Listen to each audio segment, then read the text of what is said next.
The press conference room erupted in laughter the moment Akira, owner of the last place Yellow Falcon team, announced their new driver. A 45-year-old, he teaches children in go-karts. Is this a joke? He hasn't raced since 2009. This is a desperate publicity stunt. So, the bankrupt team signs a relic. I can't wait to lap him on track. The data will be boring. No competition. He should stick to bumper cars. A car is a car.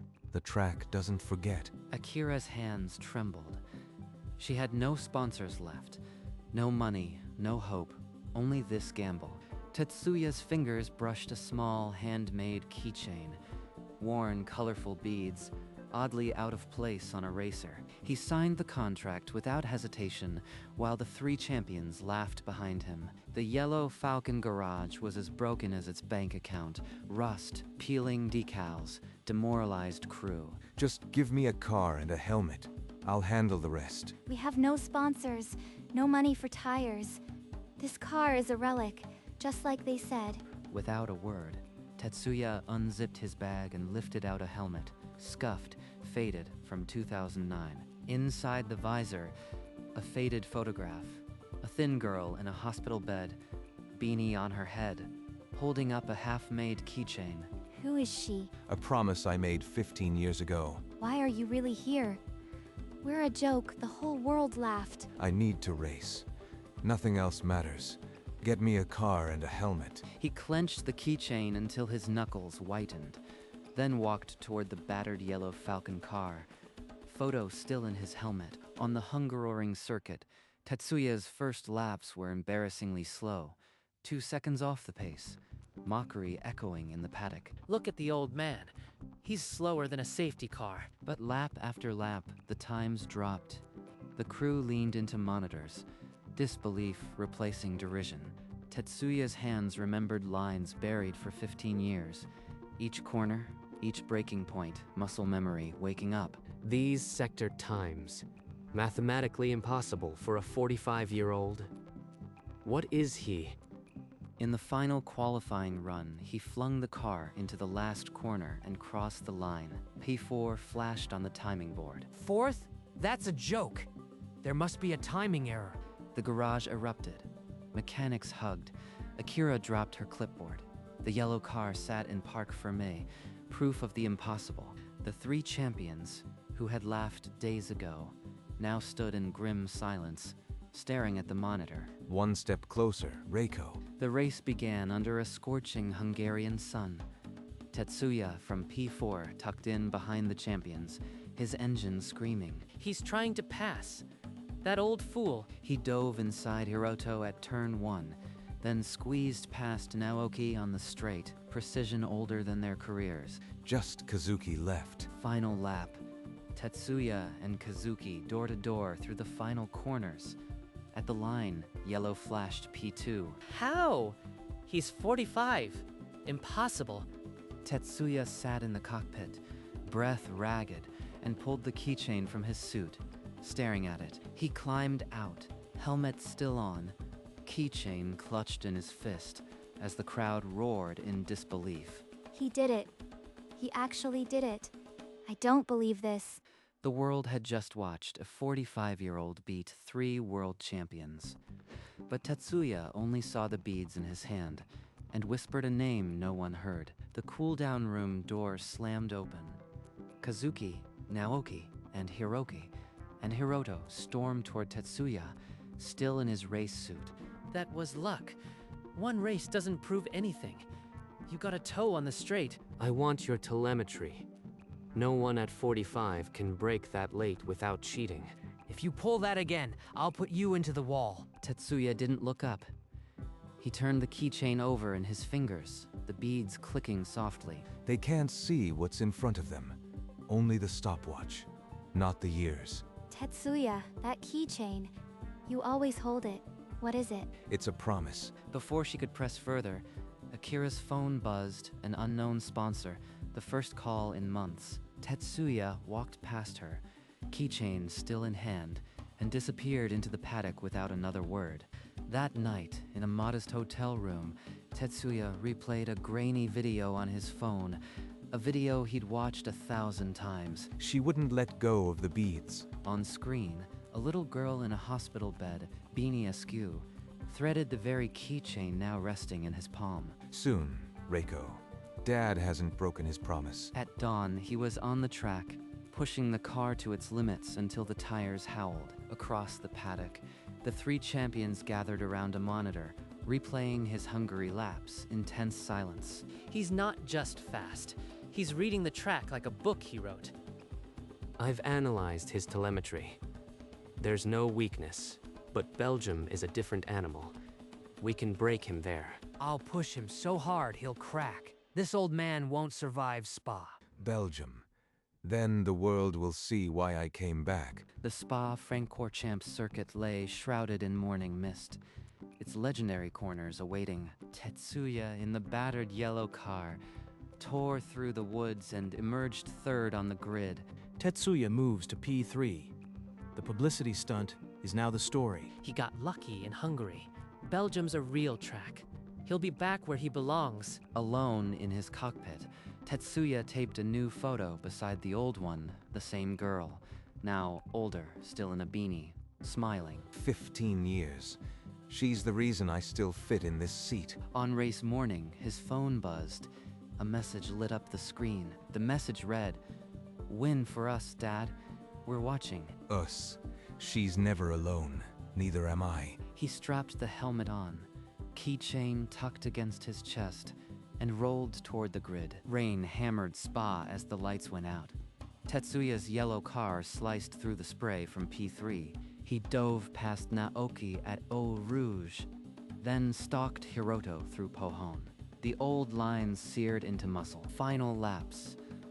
Only Kazuki remained, wheel to wheel through Blanchimont, two wills refusing to yield. He won't back off. I've never seen this. Through the bus stop chicane, Tetsuya braked later than anyone dared, sliding ahead at the line. The checkered flag waved. Yellow Falcon in P1, the impossible had happened twice. Inside the cockpit, Tetsuya's hands trembled on the wheel. Tears cut tracks through the raindrops on his visor. Reiko, we made it. He unstrapped and sat motionless, the keychain pressed to his heart.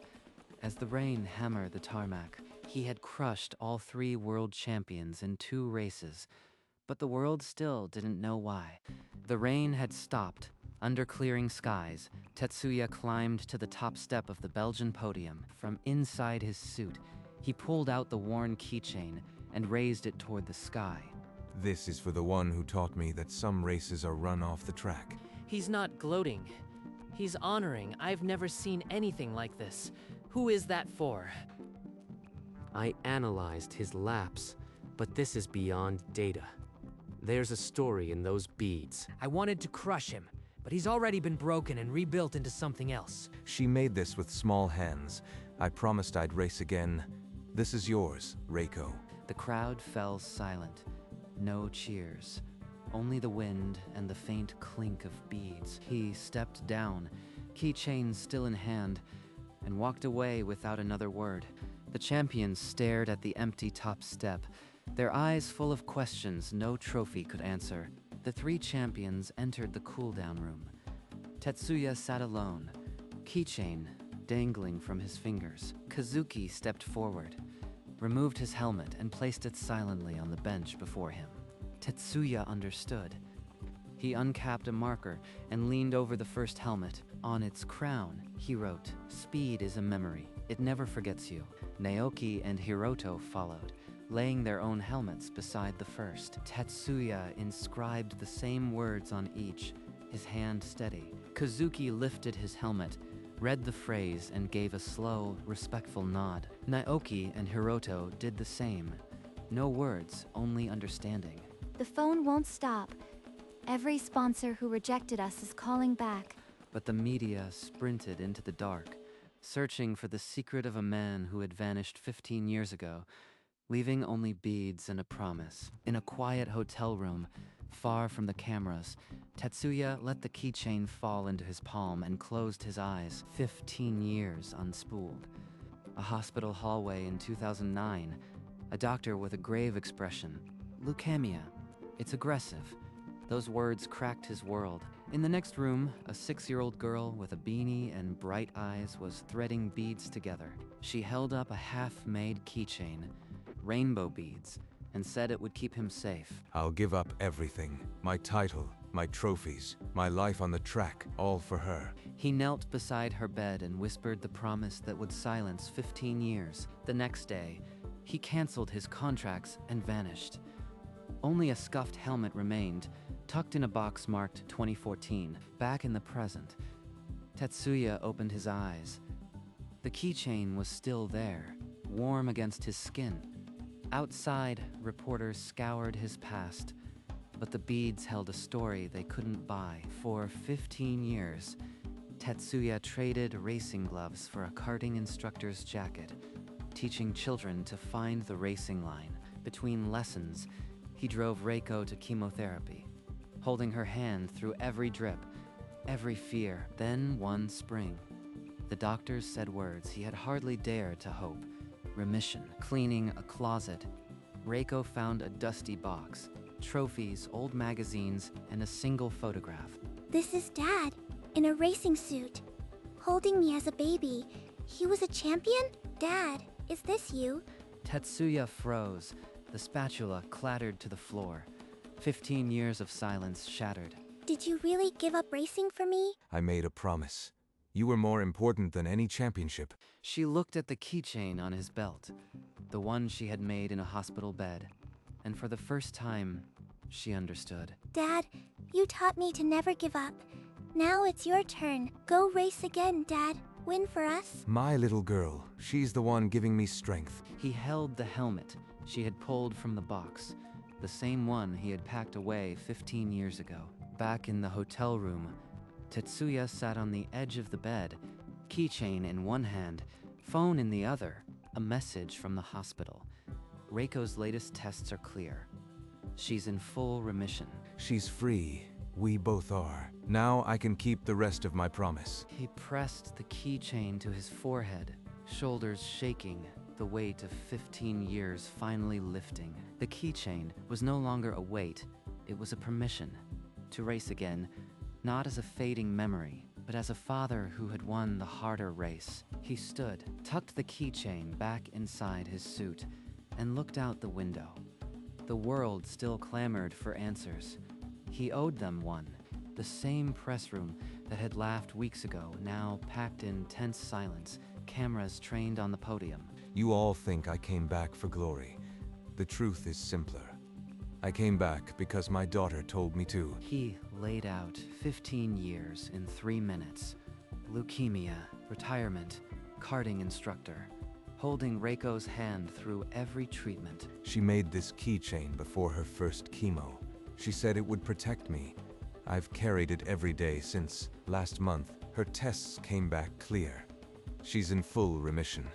And she gave me back my helmet and said, "Go race, Dad." A reporter in the front row dropped his pen. Another wiped tears beneath her glasses. The room was silent. That's what he meant by a promise. He's been racing for her all along. Within hours, the clip reached millions. Number, Speed Asam memory trended worldwide. But Tetsuya had already left the room, keychain back in his palm. His own race finally complete. He didn't save just our team. He saved a story that needed telling. In a private lounge, the 3 champions watched the press conference replay. The keychain lifted high. We called him a relic, but he built something that lasts longer than any championship. 15 years. And he never broke. I need to understand that strength. I said I'd crush him, but that man, he's already been through worse than any race. They found him alone in his hotel room, the keychain still in his hand. Kazuki stepped forward, and all 3 bowed deeply. You taught us what true strength is. It has nothing to do with lap times. Strength is just love that refuses to quit. You'll learn. He extended his hand. Kazuki took it, then Naoki, then Hiroto. Equal grip, equal respect. As they left, Kazuki paused at the door and gave a final, quiet nod. The yellow Falcon garage gleamed. New sponsor decals. fresh tires, and a crew that moved with purpose. We have more sponsors than we ever dreamed. And it's because of one man. She turned to Tetsuya, who stood quietly in the corner, the keychain dangling from his fingers. Tetsuya, you saved this team. I don't know how to thank you. I just kept a promise. A dozen hands clapped his back. The old rumors of a publicity stunt were buried under a mountain of orders. He touched the new rear wing, the car that would carry his promise into every remaining race of the season. Akira extended her hand. He took it, a quiet pact between a team owner and a driver who had already won the hardest race. He climbed into the cockpit, photo of Reiko still taped to the dash, keychain against his heart. Yellow Falcon was no longer last. It was first in hope, and that was the only ranking that mattered. The front door creaked open. Warm light spilled onto the porch, and Reiko stood just inside, waiting. Dad, you are home. They collided in the doorway, arms wrapped tight, years of separation dissolving into silent sobs. I am back, Reiko. I kept my promise. He pressed the keychain into her palm, the same one she'd made with tiny, trembling hands. You held on to it for 15 years? Every race I never ran, every lesson I gave instead, it was with me. I always knew you'd race again, Dad. That's why I gave you back your helmet. They sat together on the couch, the keychain resting between them, a bridge across 15 years. Everything I did led here, and it was enough. News of Tetsuya's story spread far beyond the racetrack. A headline read, "The Old King's Real Crown." Hospitals reported patients threading their own rainbow beads, calling them Tetsuya chains for courage. Tetsuya and Reiko walked through the children's oncology ward. The keychain passed from small hand to small hand. This keychain was made 15 years ago by a girl afraid of tomorrow. Today she's standing beside me. He never let go of it. Not once. Even when he couldn't race, he kept going. A young patient, bald and frail, held the keychain and whispered that she wanted to make one for her own father. This is what strength builds. Not trophies, not lap times, connection. Reiko slipped a new bead onto a child's half-finished keychain, adding yellow, the color of Yellow Falcon. The hospital wing was no longer a place of fear. It hummed with a promise that even long odds could be beaten. The keychain became a symbol, not of a champion, but of a father who refused to let go. The season finale at Suzuka, a circuit that demanded everything, drew a crowd that roared for one color, yellow. Tetsuya started mid-pack, his car now gleaming with a dozen sponsor logos, the keychain still against his heart. He climbed to third, dueling with Naoki and Hiroto, their rivalry now a rhythm of trust. In the final laps, Kazuki pulled ahead, a champion defending his ground, and crossed the line first. But the crowd's eyes were on the yellow car that rolled to a stop in P3. Tetsuya, climbing out, keychain in hand, on the podium. Kazuki raised his trophy, then stepped down and pulled Tetsuya up to the top step beside him. This man is the real champion.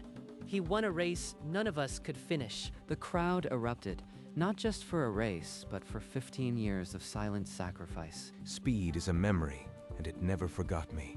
But it was love that brought me back. Kazuki placed his champion's wreath around Tetsuya's neck, and the old warrior simply held up the keychain once more. In the post-season press conference, Tetsuya stepped to the microphone, the keychain looped around his wrist. I will race one more season with Yellow Falcon, but I will also return to the karting track to teach.